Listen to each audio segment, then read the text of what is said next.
Simba Ulaya. Mtu wa maana, moja kati ya mashabiki wakubwa nguli wa klabu ya Simba amewasili. Karibu ndugu yangu. Bana, fresh fire moto. Wale wote namshukuru sana Mwenyezi Mungu mwingi wa rehema, nikiwa na afya njema tele.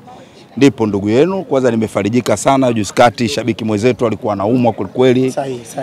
Laxi mlijitokeza kwa wingi kwenye swala kama lile, swala letu sisi. Kwa hiyo nipo kama ndugu yenu. Karibu sana. Nikiwa kama mdau wa mchezo wa mpira Simba Ulaya. Zidane Omblati. Kama kawaida, pasi nyingi. Pasi nyingi.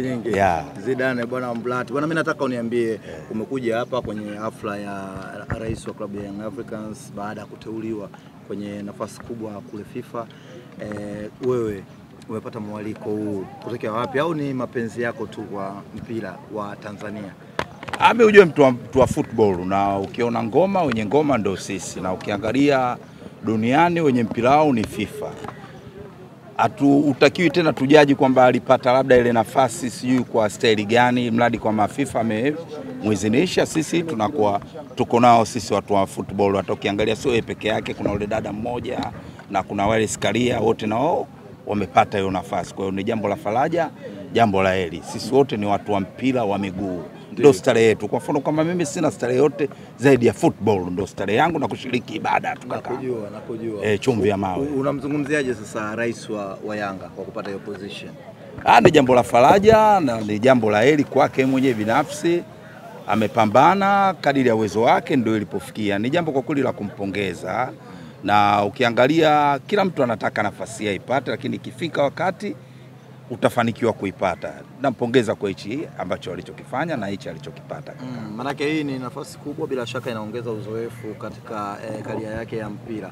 Uoni pia kwenye uongozi wake kama itawasumbua nyinyi sasa wapinzani wake, kwa sababu atakuwa anapata experience kutoka kwa viongozi wakubwa FIFA, anakutana na watu wengi. Kama juzi tu alikuwa Roma, Italy, alipata mwaliko wa rais wa PSG ambaye pia ni mwenyekiti wa vilabu barani Ulaya. Uone experience, uzoefu anaupata, kama utazidi kuwaletea shida kama wapinzani sasa tukirudi huku ndani? Shida inakuwa ngumu kuwa kwenye shida, kwa sababu hili ni swala la kififa, na kama ni mjumbe wa vilabu kwamba kusema kwamba shida kwenye ligi yetu itakuwa kila timu ujue na stili yake jinsi inavyoandaa mazingira kupata matokeo na quality ya wachezaji iliyokuwa nayo. Kwa hiyo kwenye mpira wetu iko tofauti na yeye cheo chake jisikilivu. Cheo chake ni rais wa mjumbe, yani ni mjumbe wa vilabu balani kwenye FIFA. Kwa hiyo ni kama mjumbe hii kwenye vilabu haitoleta shida, ni jambo la kawaida tu katika mchezo wa mpira miguu.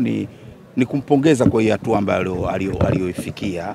Hata mimi chumvi ya mawe vile natamani vile niwe shabiki bora vile FIFA nao wanitambue.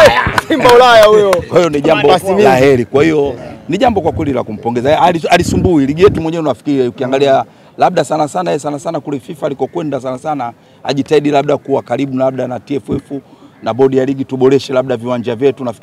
Nafikiri vingi vimekuwa havina ile quality ya kupiga mipasi mingi ambayo kana kwamba mimi napenda kufarijika. Viwanja vingi vinakuwa kama kile sani cha kukanga bisi ile muda mwingi kinarukaruka. Juzi ikawaje tena mkapigwa 4? Chumvi ya mawe hapa tumekuja kwenye swala lingine tena. Unaleta tena kwenye sala hilo la ubaya bwela. Hilo tuliacha. Hapa tumekuja kwenye mambo mengine bwana Chumvi. Sasa tunaenda kwenye ligi ya mabingwa mkondo wa pili, kwa hiyo watu wangepata feedback kidogo. Hiyo kama kwa vile Chumvi ya mawe mimi nakujua ndugu yangu. Unaga baya na mimi ukiniuliza swali nataka nikujibu japo hapa sio sehemu yake sahihi. Nitakujibu. Tulicheza nao mechi ya kwanza tulipata 2-1, mechi ya pili tumefungwa 4-1, na kama ulivyokuwa unajua tena ukinunua panga kali au kisuki kali lazima ukatesti kwenye mpingo au kwenye chuma. So unanunua panga kali kisuki kali unaenda kutesti kwenye broiler. Ndio. Kwenye mpapai hapo unakuwa hujafanikiwa. Chumvi ya mawe ni kipimo tosha. Testi kwenye mpapai. Hiyo sasa unasema wewe chumvi ya mawe. Godi, mbona unacheka sana? Kwa umefurahi sana kusikia matokeo ya Simba Sports. Leo kwa sababu tuko kwenye jambo la president, mwakilishi wa FIFA nchini Tanzania, wacha tumzungumzie rais wa FIFA, yani mwakilishi wa FIFA Tanzania, si ndio? Jumbe. Lakini ili swala lao kukandwa tuliache sababu ndugu yangu naweza nikamkwaza akashindwa kuendelea na shughuli. Kwa karibu sisi tunakukaribisha kama mashabiki wa FIFA ambao tumefurahi sana kiongozi wetu kupata nyadhifa kubwa, lakini kama Mtanzania mwenzetu, kama mwandamizi kwenye football ya nchi hii, kupata nafasi kwenye FIFA ni kiasi kwamba na sisi mpira wetu saizi unatambulika duniani na viongozi wetu wanatambulika duniani, kwa maana sio watu wabaya, watu wanaongoza mpira vizuri. Kwa hiyo tuna kila sababu ya kufurahia tukio la leo na kuwakaribisha ndugu yetu. Ukaonyesha uungwana na uungwana. Tumewalika watu wataendelea kuwasili. Na uzuri peji ya Yanga imealika kila mwana mpenda mpira, si ndio? Inawezekana huyu bwana usijue labda akatumwa message, lakini inawezekana pia kaona kwenye peji akasema hapana, siwezi kuacha kwa sababu yeye ni mtu wa mpira kaja.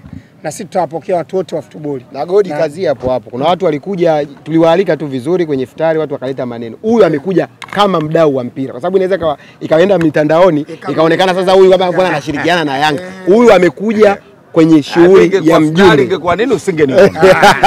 Hili jambo la football. Hili jambo la football. Kwenye view kumi usingeniona. Mimi mtu wa football nimekuja kwa ajili ya mpira tu basi.